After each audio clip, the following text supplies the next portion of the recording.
बिस्मिल्लाहिर रहमानिर रहीम अल्हम्दुलिल्लाहि रब्बिल आलमीन वल आक़िबतु लिल मुत्तक़ीन वस्सलातु वस्सलामु अला अशरफिल अंबियाइ वल मुरसलीन नबिय्यिना व इमामिना मुहम्मद व अला आलिहि व असहाबिहि व मन तबिअहुम बिइहसान इला यौमिद्दीन अम्मा बाद।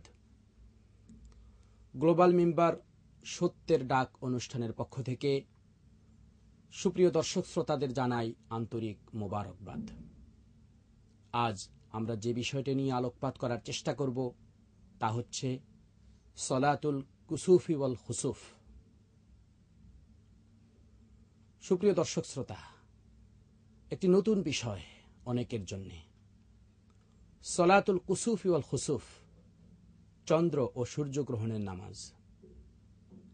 আমরা সকলে জানি আল্লাহ তাবারাকা ওয়া তাআলার নির্দেশে এ সকল গ্রহ নক্ষত্র পরিচালিত হচ্ছে। তার সুনির্দিষ্ট কক্ষপথে এগুলি সুন্দরভাবে সুশৃঙ্খলভাবে বিচরণ করছে।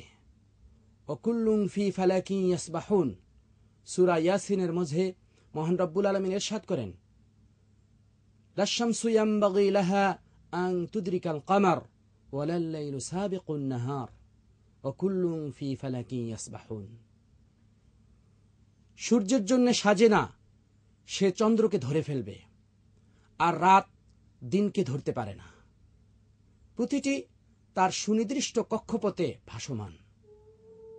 সুপ্রিয় দর্শক শ্রোতা, সূর্য আল্লাহ রাব্বুল আলামিন তৈরি করেছেন এই পৃথিবীর থেকে 13 লক্ষ গুণ বড় এই সূর্য, কিন্তু আমরা দেখি একটি গোলকের আকারে।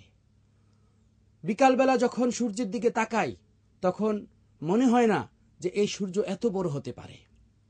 আমরা তো একটি শুধু লাল রঙের থালার মতো দেখি, অথচ এই সূর্য কত বড়, আমাদের থেকে কত দূর। আল্লাহ তাবারাকা ওয়া তাআলা শুধু সূর্য নয়, এমন অনেক গ্রহ নক্ষত্র তৈরি করেছেন যেগুলি এই পৃথিবী থেকে অনেক অনেক গুণ বড়। আবার অনেক গ্রহ নক্ষত্র এমন আছে যেগুলি আজও পর্যন্ত কোনো বিজ্ঞানী আবিষ্কার করতে পারেনি। সুপ্রিয় দর্শক শ্রোতা, এই সূর্য আর চন্দ্র যা আমাদেরকে আলো দিচ্ছে, মূলত চন্দ্র সূর্য থেকে আলো নিচ্ছে, তারপরে রাতের বেলা আমাদেরকে আলো দিচ্ছে। এই সব কিছুর আলো এবং তাপ, এর মূল উৎস কিন্তু জাহান্নাম থেকে এই সূর্যের তাপ আসে, আলো আসে, সেখান থেকে তাপ আসে।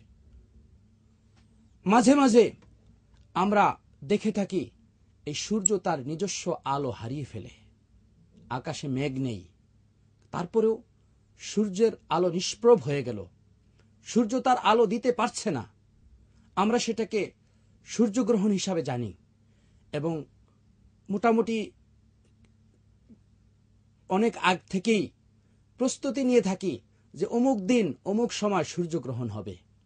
আর সূর্যগ্রহণের প্রস্তুতি নিয়ে আমরা বসে থাকি যে সূর্যগ্রহণটা কিভাবে উপভোগ করা যায়। আমরা তো এখন সবকিছু শুধু দর্শক হিসাবে উপভোগ করি। এখান থেকে যে কিছু শিক্ষার আছে, রাসূলুল্লাহ সাল্লাল্লাহু আলাইহি ওয়াসাল্লামের যে কোনো শিক্ষা এখানে আছে, এখানে ধর্মীয় কিছু দিক নির্দেশনা আছে, এখানে যে ধর্ম একটি ইবাদত আমাদের সাথে জুড়িয়ে দিয়েছেন, এই বিষয়ে আমরা খেয়াল করি না। সুপ্রিয় দর্শক শ্রোতা, রাসূল আকরাম সাল্লাল্লাহু আলাইহি ওয়াসাল্লামের জমানায় সূর্যগ্রহণ হয়েছে, রাসূলের জমানায় চন্দ্রগ্রহণ হয়েছে। রাসূলুল্লাহ সাল্লাল্লাহু আলাইহি ওয়াসাল্লামের জমানায় যখন সূর্যগ্রহণ হয়, আবু বকর রাদিয়াল্লাহু তাআলা আনহু থেকে বর্ণিত, তিনি বলেন, ইনকাসাফাতিশ শামসু ফি আহদি রাসূলিল্লাহ সাল্লাল্লাহু আলাইহি ওয়াসাল্লাম ফাসাল্লা রাকাতাইন, রাওয়াহুল বুখারী। নবী যুগে যখন সূর্যগ্রহণ হয় তখন নবী করিম সাল্লাল্লাহু আলাইহি ওয়াসাল্লাম 2 রাকাত নামাজ আদায় করেছেন।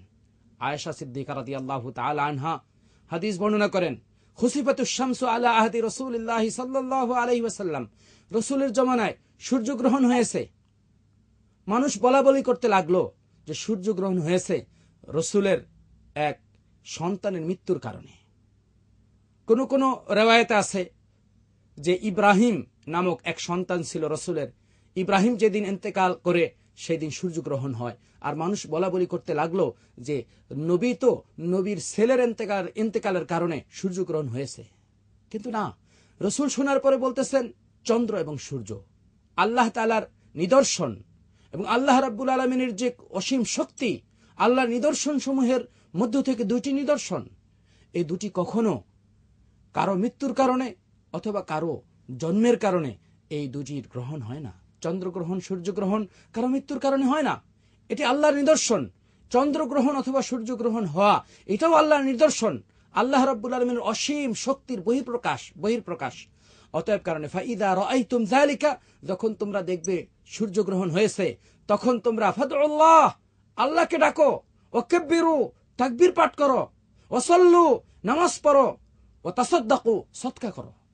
আল্লাহ রাসূলের শিক্ষা, সূর্যগ্রহণ হলে, চন্দ্রগ্রহণ হলে মানুষ নামাজে দাঁড়িয়ে যাবে। আল্লাহর নবী নামাজে দাঁড়িয়ে যেতেন। যতক্ষণ পর্যন্ত এই সূর্যগ্রহণ চলত, ততক্ষণ পর্যন্ত দয়ার নবী মুহাম্মদ মুস্তাফা সাল্লাল্লাহু আলাইহি ওয়াসাল্লাম নামাজে থাকতেন। সাহাবায়ে কেরাম নামাজ পড়তেন, এত দীর্ঘ রুকু করতেন, এত দীর্ঘ সেজদা করতেন যে সাহাবায়ে কেরাম অনেকে বেহুশ হয়ে পড়ে যেত। রাসূলের এক বিবি, তিনি এই সূর্যগ্রহণের নামাজ পড়তে গিয়ে রাসূলের সাথে দাঁড়ালেন এবং এত দীর্ঘ কিয়াম ছিল, এত দীর্ঘ রুকু ছিল, এবং রুকু থেকে ওঠার পরে এত দীর্ঘক্ষণ রাসূল দাঁড়িয়েছিলেন, এত দীর্ঘ সেজদা রাসূলুল্লাহ সাল্লাল্লাহু আলাইহি ওয়াসাল্লাম করেছেন। এতে অনেকেই সহ্য করতে পারেনি, অনেকে বেহুশ হয়ে গিয়েছে এবং তাদের মাথায় পানি দিতে হয়েছে। সুবহানাল্লাহ। আল্লাহ রাসূল সাল্লাল্লাহু আলাইহি ওয়াসাল্লাম এই সূর্যগ্রহণ চলাকালীন সময় তার নির্দেশ এবং তার শিক্ষা হলো এই উম্মতের জন্য তারা নামাজে মগ্ন হয়ে যাবে। সুপ্রিয় দর্শক শ্রোতা, কিন্তু আজ আমরা রাসূলের আদর্শ থেকে দূরে সরতে এমন হয়েছে যে আমরা রাসূলুল্লাহ সাল্লাল্লাহু আলাইহি ওয়াসাল্লাম কোথায় কি শিক্ষা দিয়েছেন সেটা আমরা বিলকুল জানি না। অনেক মানুষ তো সালাতুল কুসুফ আর সালাতুল খুসুফ, সূর্যগ্রহণের নামাজ আছে, চন্দ্রগ্রহণের নামাজ আছে, এটা সে জানেই না। সুপ্রিয় দর্শক শ্রোতা, আমাদেরকে শিখতে হবে, আমাদেরকে জানতে হবে, আমাদের নবীর আদর্শ নিয়ে আমাদেরকে গবেষণা করতে হবে, নবীর হাদিস নিয়ে আমাদেরকে গবেষণা করতে হবে। তাহলে আমরা আমাদের জীবনের প্রতিটি ক্ষেত্রে নবী করিম সাল্লাল্লাহু আলাইহি ওয়াসাল্লামের অনুসরণ এবং অনুকরণ করতে পারবো। আর যখনই আমরা নবীর অনুসরণ করতে পারবো, তখন আমরা প্রতিটি ক্ষেত্রে সফল হয়ে যাব এবং আমাদের প্রতিটি ক্ষেত্র হবে আলোকময় এবং আমাদের উপর আল্লাহ তাবারক ওয়া তাআলা সন্তুষ্ট হবেন। আমরা এই দুনিয়ার ভিতরে সুখে এবং শান্তিতে বসবাস করতে পারবো। সুপ্রিয় দর্শক শ্রোতা, আসুন আমরা এই চন্দ্রগ্রহণ আর সূর্যগ্রহণ হলে আমরা পেপার পত্রিকার দিকে না তাকিয়ে, আমরা টিভির পর্দার দিকে না তাকিয়ে, আমরা অপেক্ষা না করে যে কোথায় দাঁড়ালে সূর্যগ্রহণটা দেখা যায়, কোথায় দাঁড়ালে কিভাবে নিলে চন্দ্রগ্রহণটা উপভোগ করা যায়, এই দিকে আমরা না গিয়ে বরং আমাদের রাসূলের যে শিক্ষা, সেই শিক্ষার দিকে আমরা আসি। আমরা আল্লাহর কাছে দোয়া করি, কারণ এই পৃথিবীর সূর্য সবসময় আলো দিয়ে আসছে, সূর্য তার নিজস্ব গতিতে চলতেছে, কোনো দিন সূর্য আলো দেওয়া ব্যতীত থাকে না। আল্লাহ রাব্বুল আলামিন মাঝে মাঝে সূর্যের আলোকে নিষ্প্রভ করে দিয়ে আল্লাহ আমাদেরকে দেখিয়ে দিচ্ছেন, দেখো এত সূর্য এত তাপ দেয়, এত আলো দেয়, এই পৃথিবী আলোকিত হয়ে যায়, আমি এই সূর্যের আলো নিষ্প্রভ করে দিয়েছি, আমি তোমাদের চোখের দৃষ্টিশক্তি নিয়ে যেতে পারি, আমি তোমাদেরকে যে কোনো সময় যে কোনো অবস্থার সৃষ্টি করে দিতে পারি। সুপ্রিয় দর্শক শ্রোতা, অতএব কারণে আমরা সর্বদা আল্লাহ রাব্বুল আলামিনের এই নিয়ামত রাজিকে স্মরণ করি, আল্লাহ রাব্বুল আলামিনের নির্দেশনার দিকে খেয়াল করি, আমরা নবীর আদর্শ অনুযায়ী চলার চেষ্টা করি। আল্লাহ তাবারক ওয়া তাআলা আমাদেরকে আজকের আলোচনা থেকে শিক্ষা গ্রহণ করার তৌফিক দান করেন। ওয়া আখিরু দাওয়ানা আনিল হামদু লিল্লাহি রাব্বিল আলামিন। আসসালামু আলাইকুম ওয়া রাহমাতুল্লাহি ওয়া